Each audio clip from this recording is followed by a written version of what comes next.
Anderson, a talented actor remembered for his significant roles on Phic and Thirtysomething, has passed away at the age of 67 after a challenging battle with cancer. Anderson's wife, Saxon Traynor, shared the sad news, remembering him as a gifted actor, beloved husband, and compassionate soul. Anderson's career began with a breakout role in Friday the 13th, the final chapter, where he captivated audiences with his memorable portrayal. His talent quickly drew attention, leading to numerous guest roles in series such as The Paper Chase, Tour of Duty, and Quantum Leap, among others. His versatility and depth as an actor were evident in every performance, no matter the role. In 1990, Anderson found one of his most recognized roles as Billy Siddell on 30-something, where he portrayed the romantic partner of Polly Draper's character, Ellen Warren. This recurring role established him as a familiar face on television and deepened his connection with audiences. In 1998, Anderson stepped into the role of Dr. Edward Porter, the caring yet complex father of Kerry Russell's character in the beloved series Felicity. This role solidified his place in the hearts of viewers and showcased his remarkable ability to bring warmth and sincerity to every character he played.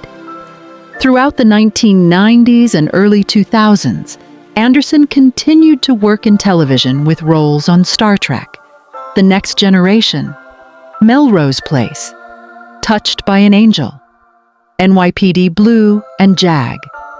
His dedication to his craft led him to continue acting well into the 21st century, with appearances on Major Crimes, Franklin and Bash, and Bosch. Beyond his acting career, Anderson was also a skilled cook, an avid writer of 3 novels, and a cherished family member. His brother-in-law, Michael O'Malley, described him as a smart, funny guy, a fantastic cook whose creativity extended beyond the screen. Eric Anderson leaves behind a legacy of remarkable performances that continue to resonate with audiences, a testament to his dedication and passion for the arts. He will be dearly missed by family, friends, and fans, but his memory lives on through his work and the joy he brought to many. Tony Todd, an iconic figure in horror cinema known for his roles in Candyman and Final Destination, has passed away at the age of 69 following a long illness.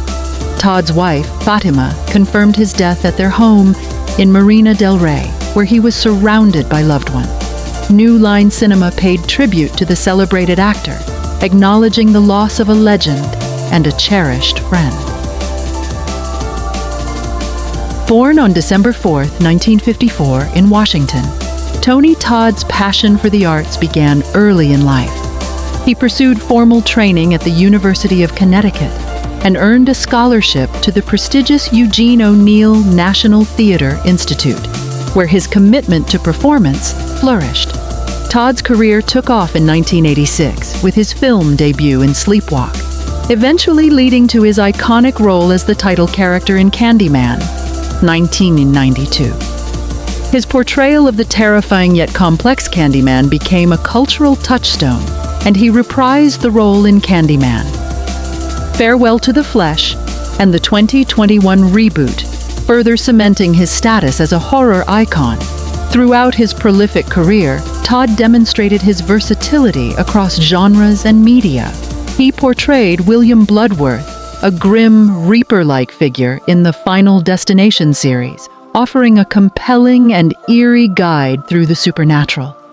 His chilling performances in films like Night of the Living Dead, The Rock, and The Crow showcased his remarkable ability to evoke both fear and fascination. Beyond the horror genre, Todd also made his mark in Star Trek, appearing as Kern in The Next Generation and Deep Space Nine, as well as Alpha Hyrogen in Voyager. Director and close collaborator Rel Dale praised Todd as a masterful actor with a chameleon-like ability to transform for each role, recalling his meticulous preparation. With over 200 film and television credits, Todd leaves behind a legacy of powerful performances and unforgettable characters. Friends and colleagues remember him as a deeply knowledgeable and gentle soul, a sentiment echoed by Candyman co-star Virginia Madsen, who spoke of his warmth and dedication. Tony Todd's influence on film and the horror genre is enduring, and he will be forever remembered for his commanding presence and artistry. Todd is survived by his wife, Fatima, and his family, who mourn his passing, along with legions of fans who will always cherish his contributions to cinema. Johnny Wactor, the talented actor best known for his role as Brando Corbin on General Hospital, has tragically passed away at the age of 37. He was fatally shot early Saturday morning while trying to prevent a theft in downtown Los Angeles. According to police reports, Wactor confronted individuals stealing the catalytic converter from his vehicle. Without provocation, one of the suspects shot him before fleeing the scene. Born in South Carolina, Johnny Wactor began his acting career with a debut on the Lifetime series Army Wives in 2007. From there, he went on to build a career with roles in popular television series such as NCIS, Criminal Minds, Westworld, and Station 19. However, he will be most fondly remembered for his portrayal of Brando Corbin on General Hospital. His performances on the soap opera from 2020 to 2022 brought depth and relatability to his character, earning him a dedicated fan base. Wactor also made his mark in film with notable credits, including USS Indianapolis, Men of Courage alongside Nicolas Cage, Menthol, and recent releases, On the Trapper's Edge and Supercell. He embraced roles in both short films and feature-length movies, leaving memorable performances in Golden Box, The Grass is Never Greener, and We Won't Forget. His versatility and dedication were evident in every project he undertook. In a statement, his mother, Scarlett, reflected on her son's passion for life and unwavering optimism. He lived life to the fullest, chased his dreams, and was a very optimistic, positive person, she said, expressing hope that justice will be served for her son. Johnny's loss leaves an immense void in the lives of his family and friends. His agent, David Shaw, described Johnny as a spectacular human being and a real moral example, noting his drive, generosity, and genuine care for others. Johnny Wactor's sudden passing is deeply felt by his family, friends, colleagues, and fans. He will be remembered not only as a talented actor, but also as a kind-hearted individual who gave his all, both on and off screen. David Harris, the charismatic actor best known for his portrayal of Cochise in the 1979 cult classic The Warriors, has passed away at the age of 75 after a battle with cancer. He died at his home in New York City, leaving behind a legacy that continues to resonate with fans across generations. Born on June 18, 1949, in New York City, David Dominic Harris developed a passion for the arts at an early age. Encouraged by an English teacher, he joined the drama department at the High School of Performing Arts, a pivotal step that set him on a lifelong career in acting. Harris began his career with stage roles, including the Emmy-nominated TV film Judge Horton and The Scottsboro Boys, and later shared the stage with stars like Meryl Streep and John Lithgow in the play Secret Service. However, it was his unforgettable role as Cochise in The Warriors that cemented his place in cinematic history. Playing a gang member with a distinctive fashion sense and resilient spirit, Harris brought Cochise to life with a mix of toughness and charisma. Although the film initially received mixed reviews, The Warriors went on to develop a passionate following, ultimately becoming a cultural touchstone in cinema. Harris often noted that even decades later, fans worldwide would recognize him as the guy from The Warriors, a testament to the lasting impact of his performance. Beyond The Warriors, Harris had a prolific career with roles in notable films such as Brubaker, A Soldier's Story, and Quicksilver. His talents also extended to television, where he appeared in popular series like Law and Order, NYPD Blue, and ER, showcasing his versatility across genres. David Harris leaves behind a legacy cherished by both his family and fans. Industry figures, including Lin-Manuel Miranda, remembered him for his captivating presence and the indelible mark he left on the world of film. He is survived by his daughter, Dinah Harris, who shared that his passion and warmth will continue to inspire those who knew him. Judith Jameson, a legendary dancer and beloved former artistic director of the Alvin Ailey American Dance Theater, has passed away at the age of 81 after a brief illness. Her remarkable career, spanning decades, elevated her to the ranks of dance royalty, inspiring generations of dancers and audiences alike. Born and raised in Philadelphia, Jamison began studying ballet at the age of 6 at the Juder School of Dance. Her natural talent and unwavering dedication led her to join the Alvin Ailey American Dance Theater in 1965, where she quickly became one of the company's most celebrated dancers. Her presence on stage was described as transcendent, with performances that conveyed both power and grace. Among her most iconic roles was her performance in Alvin Ailey's Cry, a solo created as a tribute to Black women everywhere. Jamison's portrayal of this piece, filled with emotional depth and range, left an indelible mark on audiences and critics worldwide. After 15 years with Ailey, Jamison left to expand her artistic journey, performing as a guest artist with ballet companies around the world and even gracing Broadway stages. Yet her heart remained with Ailey, and in 1989, she returned to serve as the company's artistic director, a role she held for 2 transformative decades. Under her leadership, the Alvin Ailey American Dance Theater reached new heights, solidifying its place as a cornerstone of American cultural heritage and a global ambassador for dance. Jamison's influence extended far beyond the stage, as she nurtured and inspired a new generation of dancers, encouraging them to embrace their individuality and cultural roots. Reflecting on her journey, she once shared, "Numbers and ages really do matter when you've been dancing most of your life. It matters a whole lot." Even in her later years, she continued to reflect on her legacy and the evolving landscape of dance with grace and humility. Judith Jameson's artistry, humanity, and spirit remain woven into the fabric of the dance world. She leaves behind an extraordinary legacy, forever a beacon of inspiration and resilience. Philip G. Zimbardo, the psychologist whose controversial Stanford Prison Experiment became a landmark in understanding the impact of situational forces on human behavior, has passed away at the age of 91. Zimbardo died at his home in San Francisco, as confirmed by Stanford University, though no cause of death was provided. Born in 1933, Zimbardo was a prominent figure in psychology, best known for his 1971 Stanford Prison Experiment, which aimed to explore the psychological effects of perceived power in a prison setting.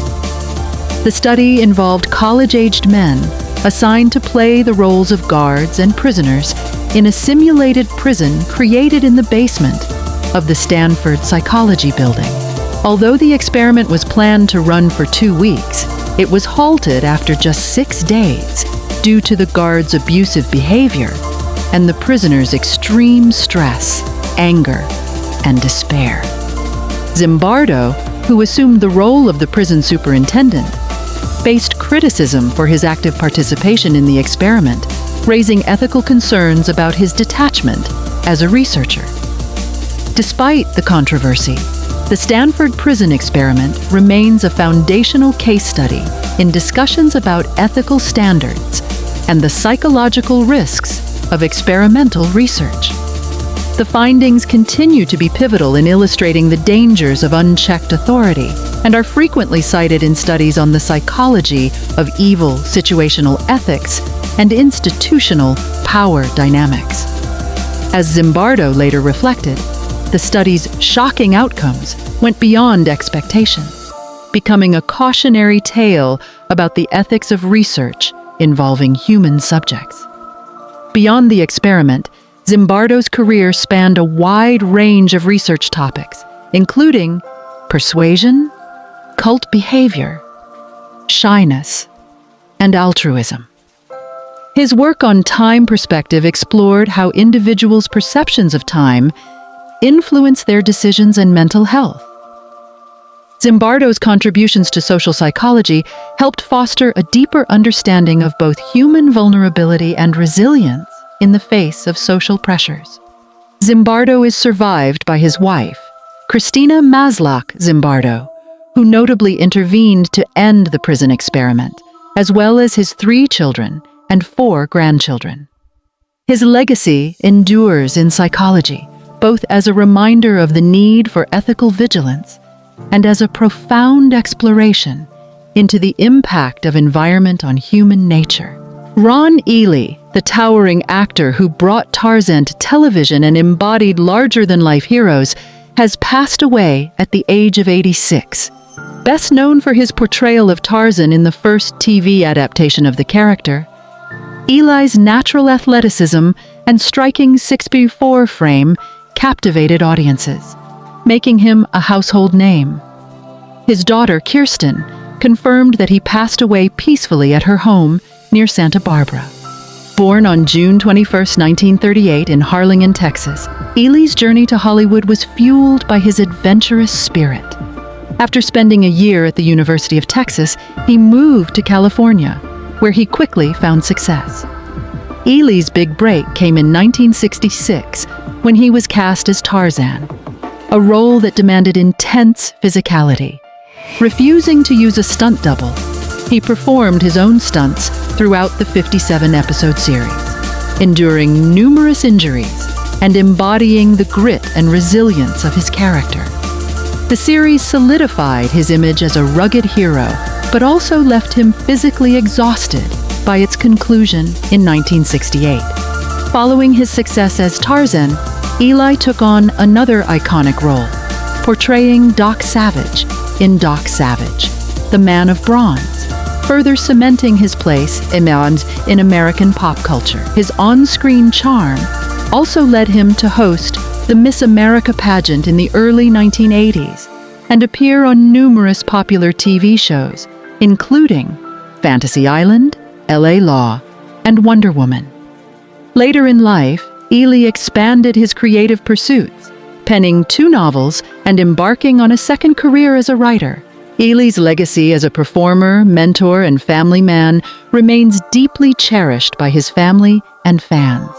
His daughter, Kirsten, Michaela DePrince, the groundbreaking ballerina and advocate who rose from the harsh realities of war-torn Sierra Leone to international fame, has passed away at the age of 29, her family confirmed.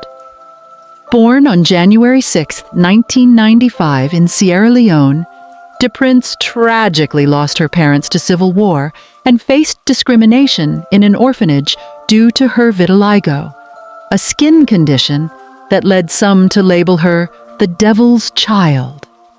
Her journey to hope began when she discovered a magazine photo of a ballerina, sparking a dream that would shape her life.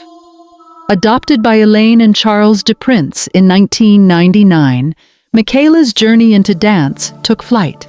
She trained at Pennsylvania's Rock School for Dance Education and was soon recognized at the prestigious Youth America Grand Prix Ballet competition, where she earned a scholarship to the American Ballet Theater's Jacqueline Kennedy Onassis School. In 2012, DePrince joined the Dance Theater of Harlem as its youngest principal dancer, before moving to the Dutch National Ballet, where she advanced from the junior company to a soloist role. She later joined Boston Ballet as a soloist in 2022, bringing her immense talent back to American audiences. DePrince's artistry spanned classical roles in Don Quixote, Swan Lake, and Coppelia, as well as modern collaborations with artists such as Beyoncé for Lemonade and Madonna. Her life was chronicled in the documentary First Position, and her memoir, Taking Flight, From War Orphan to Star Ballerina, inspiring countless fans and aspiring dancers. Beyond dance, DePrince was a fierce advocate, working with War Child as an ambassador and speaking openly about her experiences as a Black dancer. She fought tirelessly for inclusivity in the ballet world, once stating, "I would like to change the way people see Black dancers," a mission she carried throughout her career. Michaela DePrince's life, defined by resilience and artistry, leaves an enduring legacy that will continue to inspire generations. She is survived by her sisters Mia, Bay, Jay, Marielle, and Amy, and her brothers Adam and Eric. Her light and spirit will live on in the hearts of those she touched. Frankie Muniz, the former Malcolm in the Middle star turned NASCAR driver, experienced a dramatic crash during the Craftsman Truck Series Championship at Phoenix Raceway on November 8th. The 38-year-old's car was struck hard from behind, forcing him to limp away from the wreck, but he remained determined to finish the race.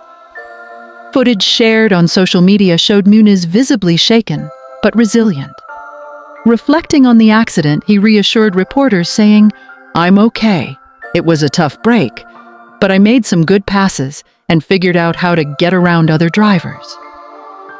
Despite the setback, Muniz remained positive, describing the season as a significant learning experience and expressing confidence that he would be better next season. The crash came just weeks after Muniz announced he would be joining the Real May Brothers racing team for the 2025 season, a step he described as a dream come true. Muniz has long had a passion for NASCAR, and although he initially trained in open-wheel racing, his desire to compete in NASCAR grew stronger over time. The incident has not shaken his determination. Muniz expressed excitement for the upcoming season, saying, "I have the whole off-season to prepare, and we're going to come back even stronger. It's been a journey, and I'm all in for what's next." Angelina Jolie, an icon, a humanitarian, and a Hollywood powerhouse. But beneath her stunning smile and the roles she's known for, Angelina has faced some truly difficult health battles. In 2013, Angelina made headlines by revealing her decision to undergo a preventative double mastectomy. This choice came after discovering that she carried a genetic mutation in the BRCA1 gene, which drastically increased her risk of breast and ovarian cancer. This decision was difficult, but she chose it to protect her future and her family. Later, in 2015, she also had her ovaries and fallopian tubes removed, a step to further reduce her cancer risk.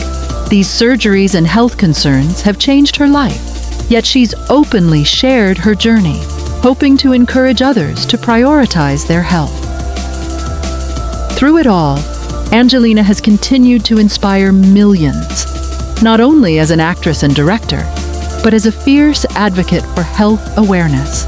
She reminds us of the power of taking control of our own health, and that true strength often comes from facing life's greatest challenges.